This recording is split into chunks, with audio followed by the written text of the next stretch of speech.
picking up with barn burning on page 410.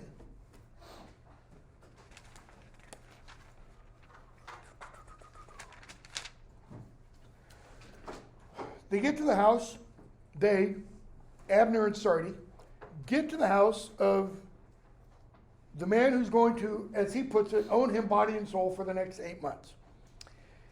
And as they're walking up the driveway, Abner steps intentionally in a pile of horse dung. He could have stepped around it. He could have altered his step, so he would have stepped over it. But he intentionally steps in it. He goes up, bangs on the door. Servant opens the door. Abner steps in on a big blonde rug. And he plants his foot. He speaks to Mrs. Despain. She kicks him out. And he plants his good foot. And he turns, dragging the bad foot. It inscribes a half-circle arc of horse dung in this rug that we later find out came from France. Okay? As they leave, Abner turns around, looks back at the house, and he says, pretty and white, ain't it? That's sweat. Nigger sweat. Maybe it ain't white enough yet to suit him. Maybe he wants to mix some white sweat with it. In other words, in order to get it really white, you have to have some whites also work to help make it whiter. Okay? They go back home 2 hours later. The boy's chopping wood. And a man rides up, okay, with a young black kid on another horse. The young black kid has the rug all rolled up. And they throw the rug down and leave. Sardi doesn't hear any conversation. Abner tells Sardi to get the wash pot set up. Okay? The mother offers to do it, offers to do the cleaning of the rug. He says, nope, let me do it, or I will do it. Okay? And the boy watches while he's splitting wood. Okay? He watches his father clean the rug. Page 411, paragraph 54. The paragraphs are numbered if you haven't caught on to that. And he uses lye soap, and he scrubs that rug with a big piece of fieldstone. Okay? No washing machines. He doesn't even have a washboard. So he's got this stone, and he's scrubbing this rug. He gets the stain out. I mean, he literally removes the stain. It's just he removes most of the rug where the stain was at the same time. Okay? Next morning, he and his father take the rug, or it might be afternoon, take the rug back to the house. And his father just dumps it on the porch against the house so that it echoes, makes this loud noise. The boy notices a light in one of the windows. Not electrical, they don't have electrical lights. He notices kind of this flickering light, like someone is coming down the staircase. And he and his father get back on the mule. He's on the mule. He rides up to the place that it's called where you can get on a horse and stuff. His father gets on the mule behind him, and the boy hits the mule to start trotting. And the father reaches forward, grabs the reins, and slows. They're not hurrying. Notice, his father's not running, so to speak, from the home. They get back home, and we're told, a couple hours later, the very next morning, it's sunrise. The boy and his father and his brother are already up and getting the plow set to start plowing the fields. Okay? Sunrise. And up rides Major Despain. How does he look compared to when we first saw him? Or how does he look compared to how we will see him shortly in the next day? He is uncollared, hair is unkempt. It's like he literally just woke up. And he saw that rug. And he gets the rug and he rides to where Abner lives. You must realize you have ruined that rug. Wasn't there anybody here, any of your women? He ceased, shaking. Why is he shaking? Oh, he's spitting nails, man. It cost $100, but you never had $100. You never will. So I'm going to charge you 20 bushels of corn against your crop. Remember sharecropping? I had the thing up here. He's got to produce so many bushels of corn for Major Despain's property, and then whatever he gets from his own little bit that he's allowed to keep for himself, that's for him. Now, he's got to get 20 bushels of corn out of that little bit to add to whatever the total is he's supposed to have. Okay? And so he leaves.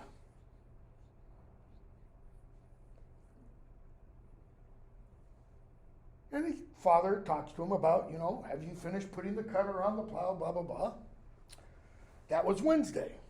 Rest of the week goes by, and the father's not there on Saturday for some reason. Boy doesn't know why. Excuse me. Day before, I think. And the boy thinks, very bottom of 412, top of 413. He and his brother are plowing the fields, and the boy's thinking, maybe this is the end of it. Maybe even that 20 bushels that seems hard to have to pay for just a rug will be a cheap price for him to stop forever and always from being what he used to be. Maybe that 20 bushels of corn, Sardi is thinking, will break through and make Abner stop being an ass. Notice, stop him from being what he used to be, not from doing what he used to do. Can you stop someone's behavior? Yeah, it's possible. Can you stop someone from being what they are born? Nope. Dreaming now. Maybe he won't even collect the 20 bushels. Maybe it will all add up and balance and vanish. Maybe we'll get unicorn tails and pixie dust and wave a magic wand and everything will be fine. That's what's going on. This is pure wishing, daydreaming. Corn and everything that will vanish, corn, rug, fire, the terror and grief. The being pulled two ways, like between two teams of horses, gone, done with, forever and ever and ever. What's the terror and grief?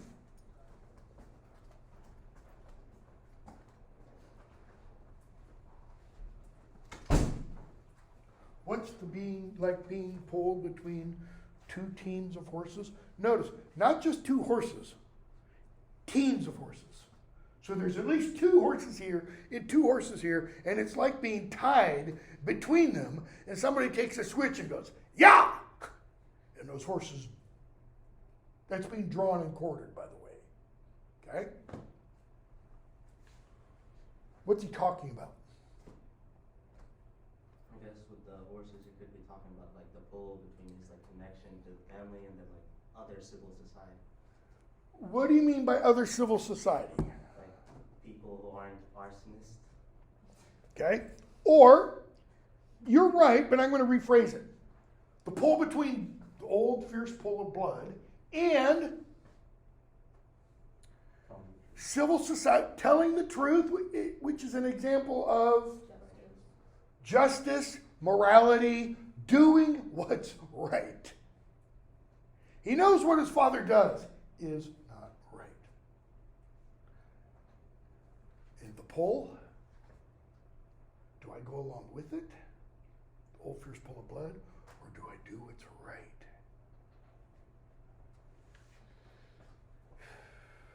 I knew someone who had a son. Son broke the law, not a little minor breaking law, big major, like federal offense, could have gone away for a long time. And this guy called the cops on his son. Because his son was, one, a minor at the time. And he was trying to break through. Stop this behavior. Son got sent to like a prison, but for juvenile offenders, middle of the desert in California. 2.5 years, something like that. And came out a changed person. I mean, it got through. Okay? That's kind of what Sardi's hoping will happen to dear old dad. But dear old dad isn't a minor. Dear old dad's been doing this for at least 10 years. Okay? So they go back into town on Saturday.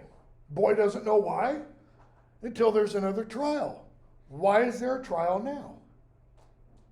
Who's the plaintiff? The person that called for the trial to occur. And who's the defendant? Abner is the one who called for the trial. The defendant is the Major Despain. What is Abner doing? What is Abner seeking? Go ahead. He's suing him or asking him not to have to pay the 20 bushels for the run. He's suing Major Despain because he thinks the 20 bushels of corn is too high. This is like somebody breaking into your house and stealing something and then taking you to court because what they stole wasn't worth what they thought it was worth. Okay? So, the justice says to Abner, paragraph 75 on page 413, you claim 20 bushels of corn is too high for the damage you did to the rug. Okay? Abner. He brought the rug to me and said he wanted the tracks washed out of it. I washed the tracks out and took the rug back to him. Is there any false statement in what Abner says? No, there is not. It's literally true. The judge says. But you didn't carry the rug back to him in the same condition it was in before you made the tracks on it. It's a question. It's not an assertion. I mean, it's written as an assertion. Because notice he says, you declined to answer that, Mr. Snopes? You're not responding to my question? This, by the way, is why you never represent yourself in a trial. Why you hire a lawyer. Because a good lawyer would have said what? Major Despain never asked me to return the rug in the condition at which it was before I smeared horse shit on it. He told me to clean the tracks out. Tracks are gone. So is the rug where the tracks were, but hey. You declined to answer, I'm fining against you. I'm going to find you were responsible for the injury to Major Despain's rug and hold you liable for it. So what does that sound like? You got to pay the full 20 bushels. The full weight of law stands against you. 2-word phrase, you're screwed.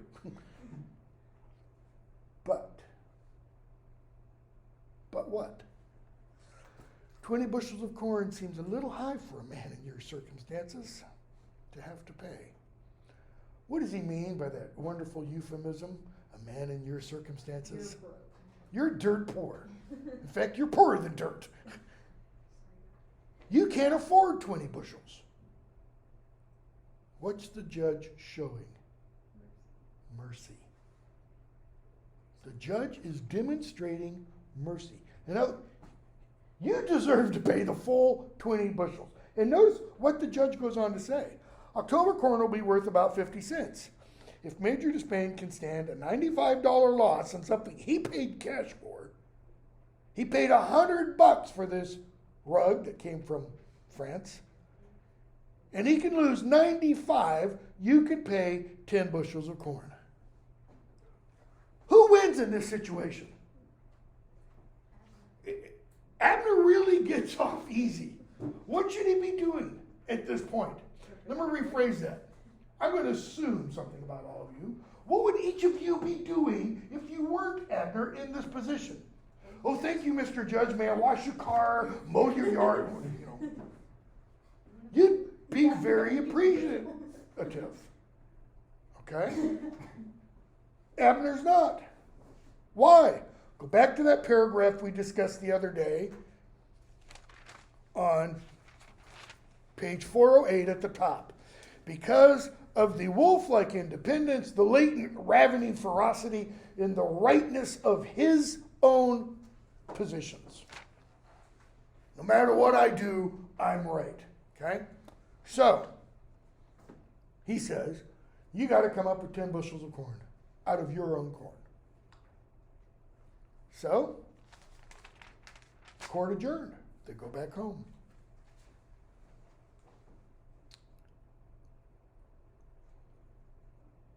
When they get home, it's sundown. It's after sundown. Paragraph 85 of 414. They ate supper by lamplight, then, sitting on the doorstep, the boy watched the night fully accomplish. So it was after sundown, the sun's just gone over the horizon, possibly when they get home. They eat dinner by lamplight, and then the boy goes and sits on the front step and watches the night fully accomplish. In other words, it gets really dark. This is May, okay, late spring. It's Mississippi. The sun sets Mississippi in May, 7:30. Okay? So it's dark by 8. And the boy's out there. He watches the night get dark. He hears the whippoorwills sing, and he hears the frogs start to croak. What's the image of? I don't need to describe it. What is it meant to evoke in us? Keep going. It's peaceful.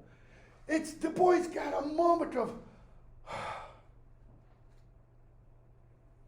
birds singing, frogs, you know, the sun.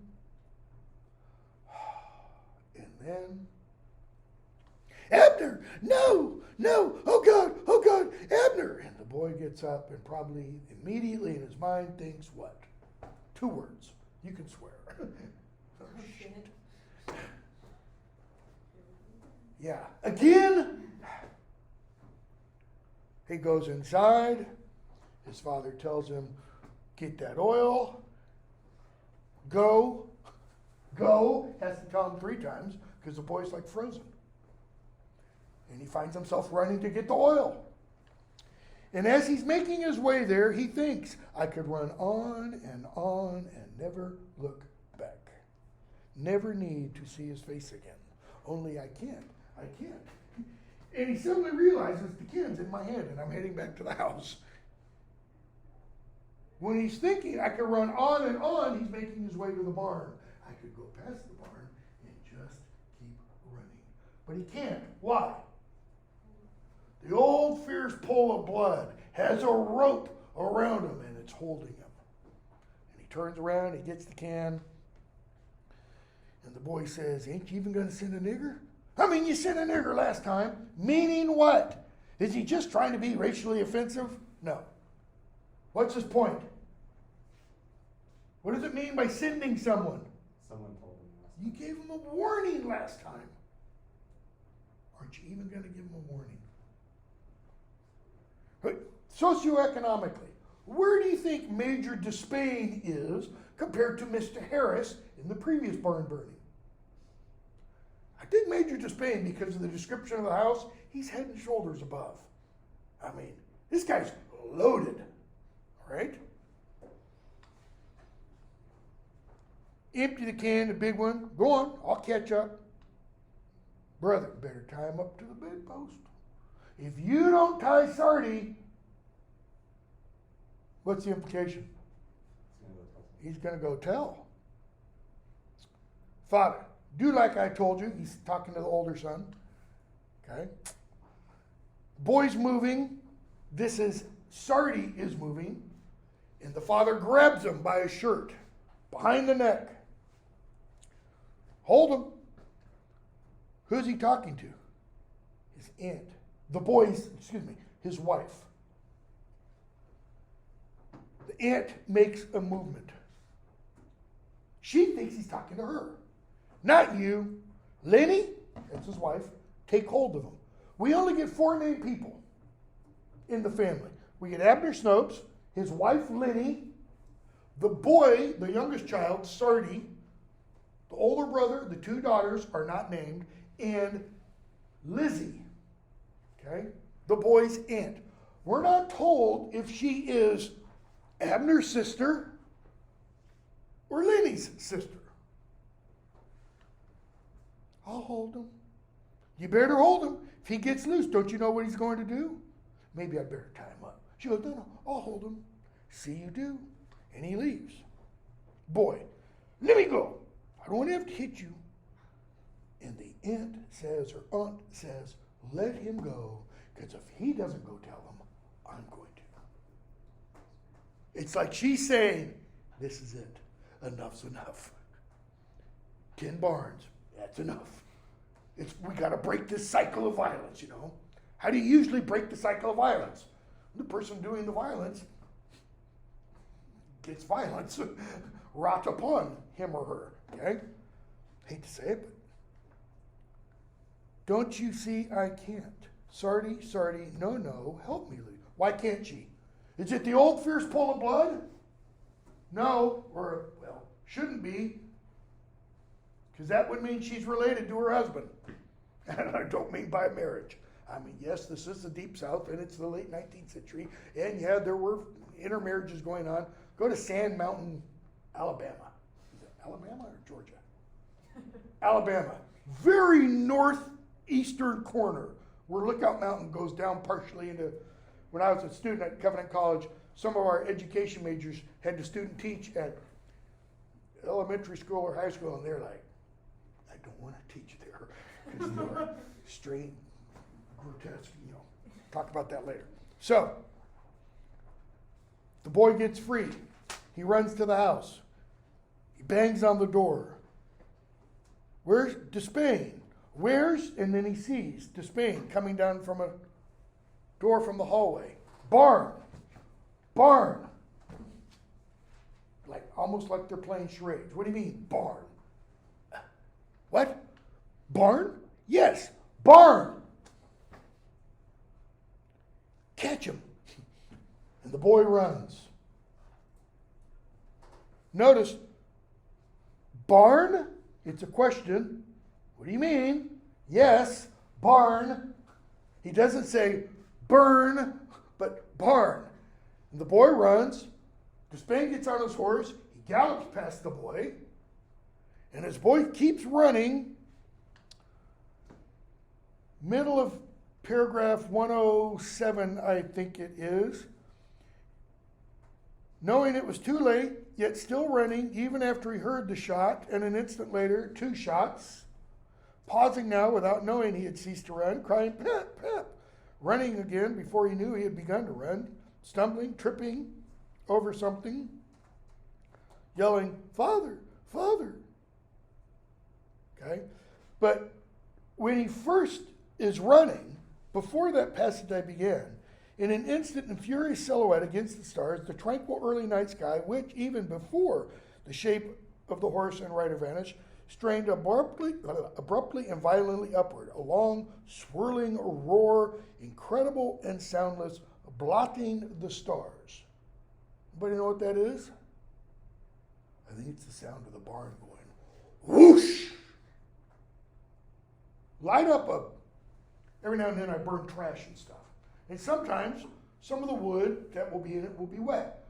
So, like a good pyro, I dump a bunch of gas on it. If I stand right next to it and drop the match, guess what's going to happen? I'm going to come into class next day, no beard, no eyebrows, probably no hair, in my hand cinch, because that thing's just going to go poof, big ball of flame. They're using kerosene. They're putting it all around a barn. This is old wood. Okay? And it's going to go woof. Because the barn's full of what usually?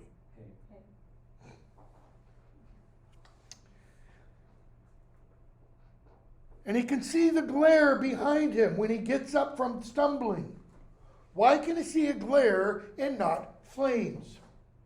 Because he's running the opposite direction. Could be, but he could. What's the difference between seeing the glare and individual flames? Depending on how close you are, Bingo. When do you see the glare? when you're super close. Or away? Farther away. Light a fire. Right up in front of you, you'll see the individual flames. Get farther and farther away. What do you see? Shape of yellow and orange and such. He sees the glare. Why? He has run miles. Okay? There aren't any street lights. There isn't any of that city glow in this. This is pitch black, middle of nowhere, Mississippi. If there's a fire, he should be able to see it for a long time. Okay? And the glare will be seen for 10, 15 miles if it's clear and such. Next paragraph. At midnight, he's sitting on the crest of a hill. He doesn't know it's midnight, but the narrator does. And he can no longer see the glare. Okay? Notice, now he's on a hilltop. What can you see when the higher up you go? The farther off in the distance. And now he can't see the glare. This kid has run a lot of miles in the relatively about 4 hours. From which the beginning, getting the oil can, begins. No glare behind him now. He sits back toward what he'd called home, and he thinks, hugging himself into the remainder of his thin, rotten shirt. Why the remainder? Because when his father grabbed him, when he fled from the house, I think it was, the Negro reached out to grab him, and his shirt just came off the sleeve. His clothes were so worn from being washed with lye soap and a rock.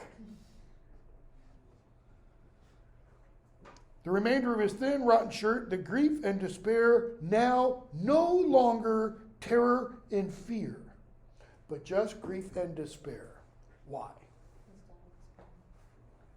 The source of the terror and fear is gone. He no longer has to fear that. Brother, too, more than likely. That's why there's 3 shots. But there's still grief and despair. Why? He's still his father. Talk to almost any woman who's been abused by a boyfriend or husband. What do almost all of them still say? I still love him. Even though they know if they go back, they're going to get a broken arm, a broken lip, a black eye, etc. He loves me. Deep down, he really loves me. It's inexplicable. Okay? Literally unexplainable. He still has grief and despair. That was his father. And he thinks, Father, my father, he was brave.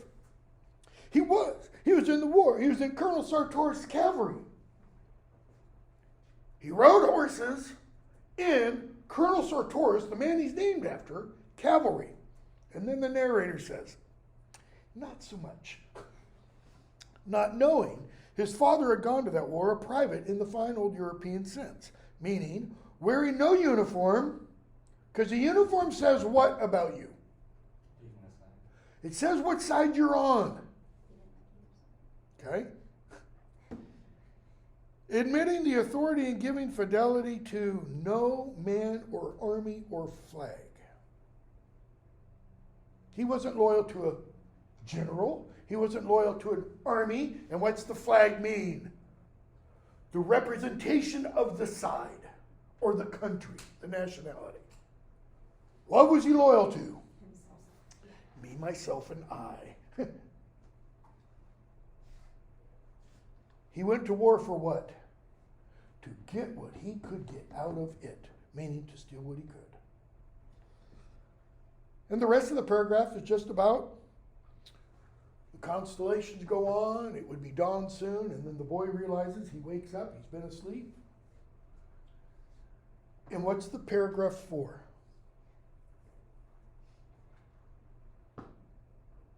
Why doesn't Faulkner end it with the boy thinking about his father the way he was in that previous paragraph?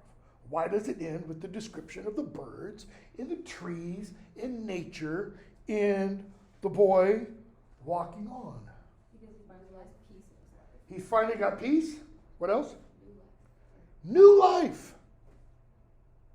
New life. It's like he's been born again, not in the religious sense. The old life is gone.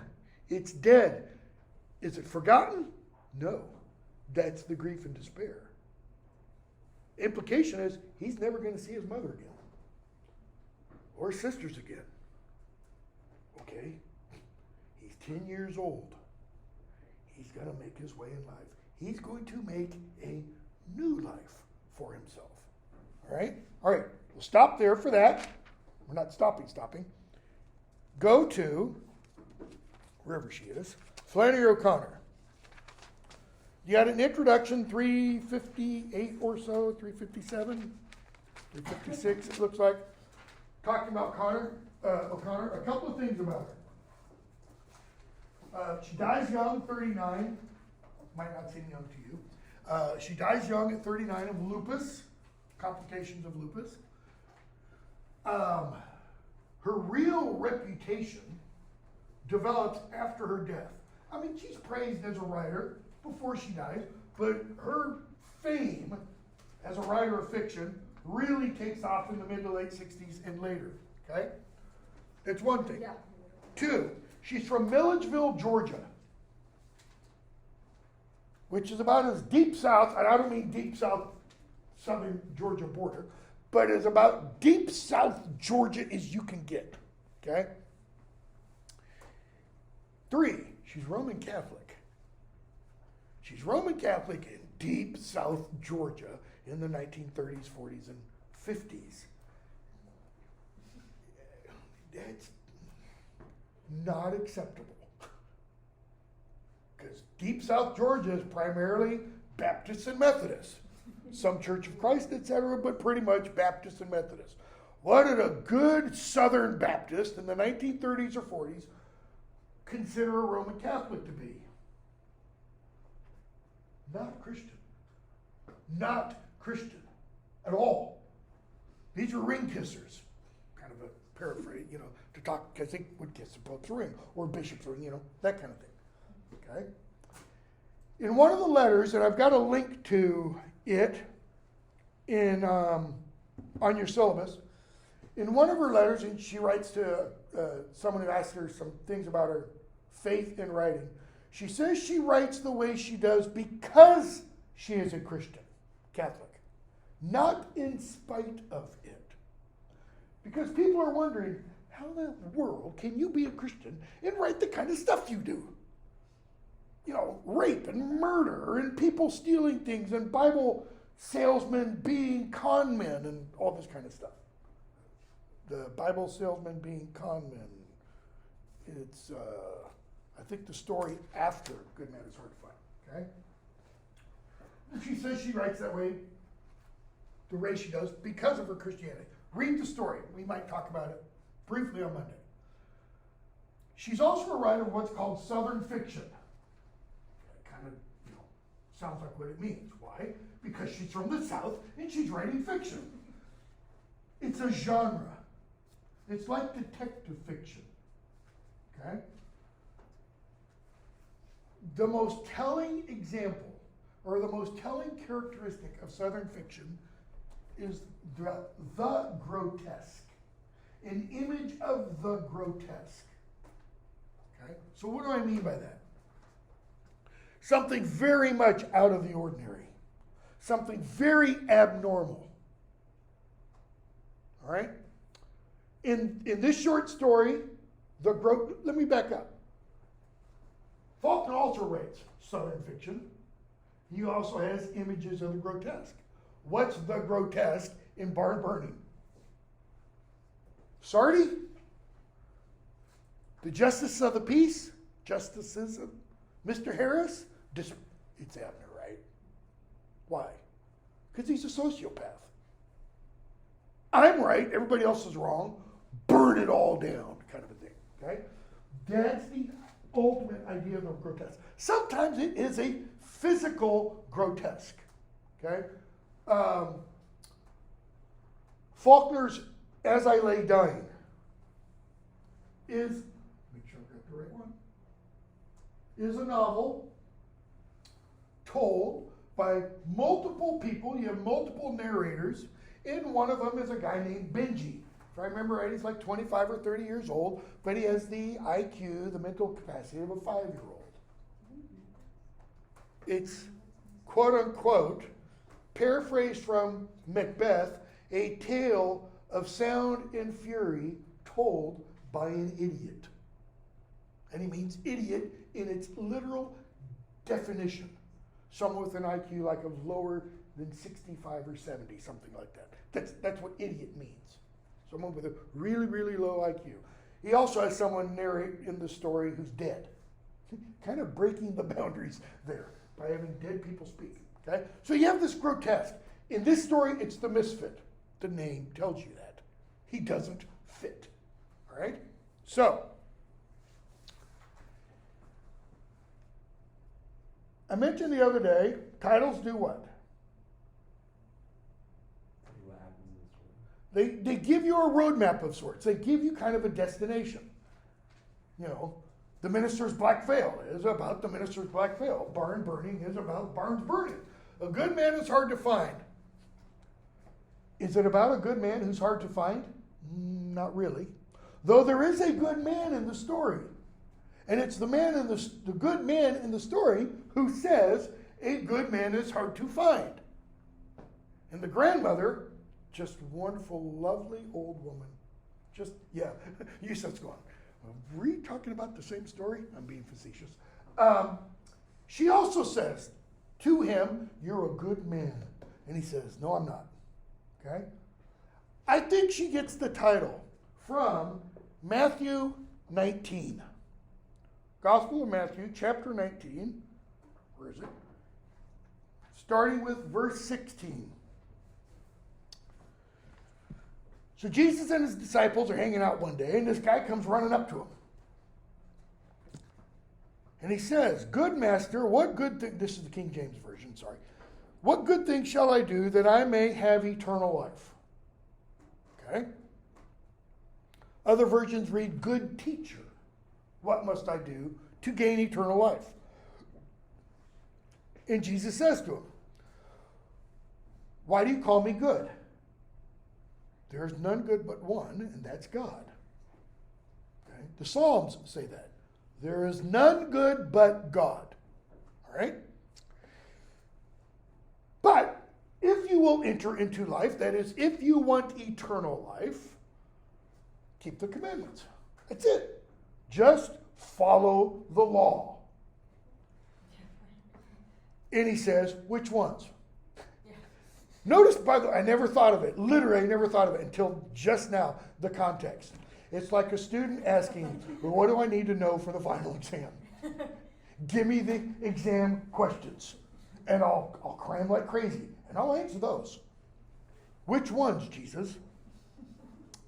And Jesus says, okay, if you're going to do that, don't kill, no murder, no adultery, don't steal, don't lie. What else? Honor your father and mother. Oh yeah. Love your neighbor as yourself. Love your neighbor as yourself, not one of the 10 commandments. The first 5 that he listed are all part of the 10 commandments. Okay? Another guy ran up to him one time and says, what are the greatest of the commandments? And Jesus says, love the Lord your God with all your heart, soul, strength, and mind, and your neighbor as yourself. On these, all the prophets and commandment and law hangs. That is, he sums everything up, those 2 commandments. Here, he gives the 5 from the 10 commandments and it says, love your neighbor as yourself. And the young guy says, done. Already done it. I've never broken any of these. From my youth up. Notice Jesus doesn't say, liar. I'm reading into your mind. I know what you've done. He doesn't say that. He says, if thou wilt be perfect. Notice, he doesn't say if you want eternal life. Now he ups the ante. If you will be perfect, go and sell what you have, give it to the poor. That is, give the money you get from selling everything you have, give that to the poor, then you'll have treasure in heaven. You won't have any here, but you'll get it in heaven. Oh, and come and follow me. In another version of the story, in one of the other Gospels, it's in Jesus, knowing his heart, says, go and sell everything you have. Okay? And we're told when the young man heard that saying, he walked away sorrowful. Why? Because he was rich. I don't think that means he's got $100,000 in the bank account. I think it means he's loaded. Okay? Good master, why do you call me good? There is none good but God. A good man is hard to find. By the way, I think Jesus is kind of punning in his response. Why do you call me good? There is none but God. I think Jesus is going, good job. Why? You saw. You called me good. There's none good but God. You know, see, perceive, I'm God. So, here's what you need to do. Okay? A good man is hard to find. And we start. Grandmother didn't want to go to Florida. She wanted to visit some of her connections in East Tennessee. She wanted to visit friends and family in Tennessee. She was seizing at every chance to change Bailey's mind.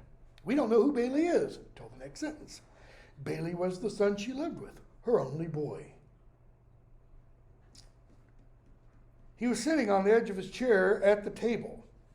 Notice, he's not sitting all the way back in his chair. If he's sitting on the edge of it, does that tell us anything? Okay? What's he doing? He's reading the sports section of the Atlanta Constitution and Journal. And she goes up to him and she goes, "See here, look at this, baby." He's trying to read the paper. One hand on her thin hip, in the other, at his bald head. Here this fellow calls himself the misfit, is loose from the federal pen, head toward Florida. You read here what it says he did to these people. Just you read it. Wouldn't take my children any direction with a criminal like that loose in it. Couldn't answer my conscience if I did. Okay? And O'Connor sets up some of the greatest dramatic irony in the world. Why? I'm going to give it away. If you haven't read this, sorry. Everything that happens to the family happens because of the grandmother. All of it. They run smack dab into the misfit. Why? Because of her. She recognizes the misfit. She goes, "I recognize you. You're the misfit." "Yes, lady. Would have been better if you hadn't. Now I gotta kill you." It's all because of her. Bailey didn't look up from his reading. Why not? Is this the first time something like this has happened? Where he's trying to read the damn newspaper and she's going, "Bailey!" Nope. This has happened before. So what does she do? She wheels around and starts harping in on Bailey's wife while she's feeding the baby. Look at how the wife is described. Ladies, how many of you want to have this description of you? Whose face was as broad and innocent as a cabbage. You look like a head of cabbage. Wow. She's never named, by the way. The only people that are named in the story are Bailey and the two eldest children, June Starr and John Wesley. The only people in the family that are named. Okay? And the grandmother, children have been to Florida before. Y'all ought to take them somewhere else for a change so they would see different parts of the world. Be broad. They never been to East Tennessee. Like, ooh, yeah, that's going to make them world travelers to go to, Pigeon Forge. Wee-haw. Children's mother didn't seem to hear. Why? I mean, it's why you don't have your in-laws move in with you.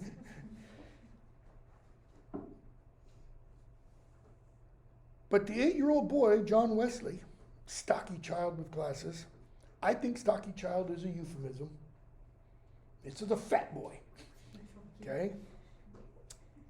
Says, if you don't want to go to Florida, why don't you stay at home?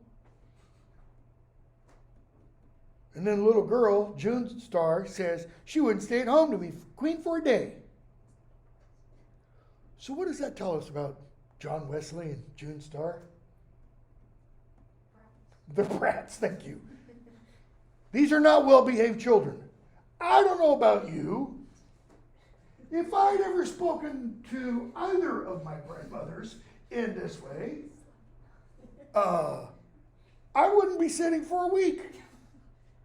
And then once my dad got done with me, it'd be another week or two, and then mom probably, it'd be a month.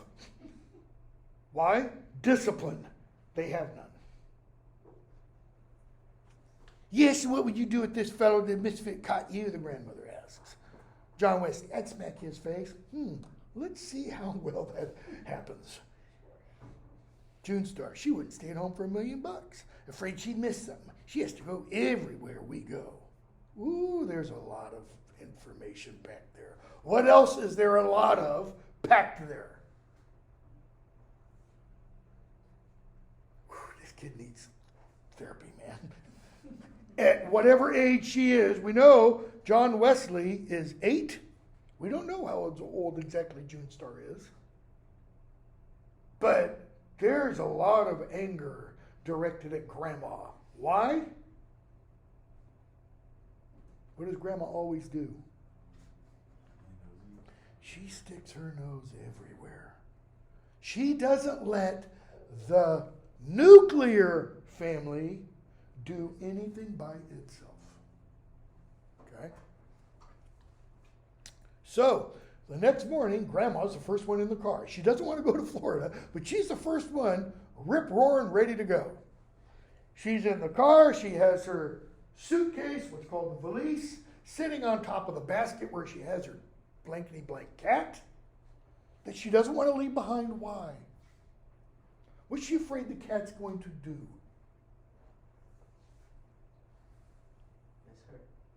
Miss her. What else?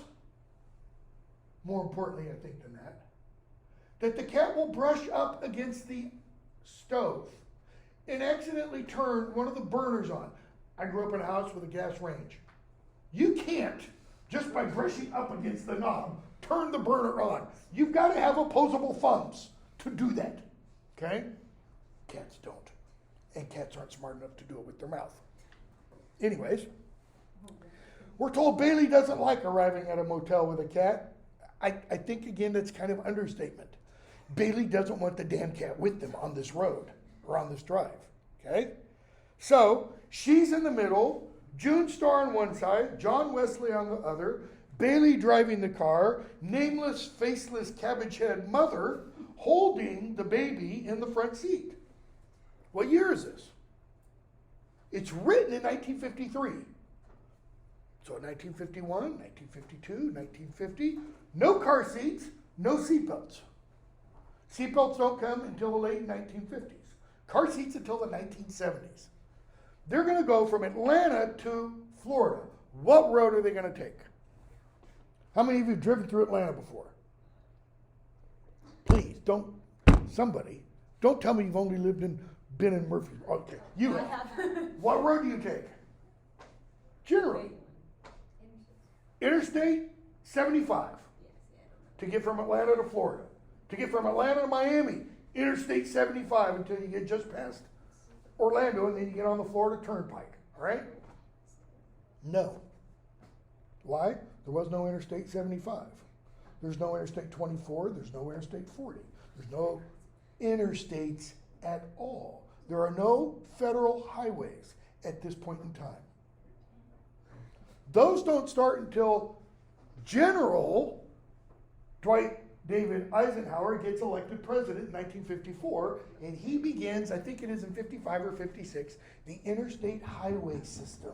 And he does it for one reason. Because of his experiences in World War II in Europe, when it was impossible to go from point A to point B quickly and to move war materiel like tanks and armored personnel carriers and guns. So he has designed the interstate highway system. Okay? Planning, thinking militarily, what if we get invaded? You know. So, they're driving on along. The grandmother takes note of the mileage on the odometer. It's just a nice little realistic touch. Okay? Those us like her, like me, you know, you get ready for a trip and you see where you are at the beginning so you know how many miles you've driven towards the end, etc. And the boy says, let's go through Georgia's fast so we won't have to look at it much. I kind of agree with John Wesley. The drive from Atlanta to Florida is pretty boring. Go from Atlanta to Savannah. It's even worse. Why? No federal highway. You got Highway 16. Anybody know anything about it? What about it? It's just. You know why? It's the road Sherman took from Atlanta to Savannah. Burned everything and sowed salt in the ground. It's it. It's faster than 75 because of traffic. So, the grandmother says, if I were a little boy, I wouldn't talk about my native state that way. Tennessee has the mountains. Georgia has the hills. In other words, you should be proud of your state, you know, little boy. John Wesley, Tennessee's just a hillbilly dumping ground. I just love that line. I just love that line. And Georgia's a lousy state too. How old is he? 8. What is that? What do those words reflect about him? He's jaded. He's only 8 years old. He should be going, oh, look, pretty tree. Or I Spy with my little eye, you know, before they have the I Spy kind of game. And he's just looking around. It's like death, destruction, darkness, despair. Yeah. The kid has no sense of wonder until they wreck, okay? And then he's kind of happy for a few moments.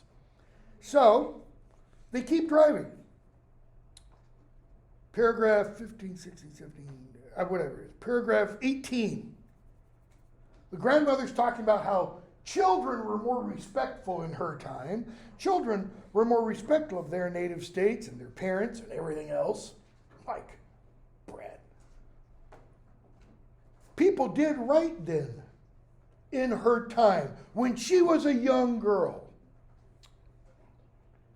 Oh, look at the cute little pickaninny. What's a pickaninny? A little black child. Okay? She said, and pointed to a Negro child standing in the door of a shack. Wouldn't that make a picture now? In other words, she thinks, that would make a beautiful picture. Why? Notice what it comes after. Back in her day, when she was a little girl. Where am I going with this? What might she, the grandmother, be suggesting? Back in the grand old period, you know, the antebellum South, when people knew their places. I think that's what she's getting at. All right? Could be wrong, but I don't think so.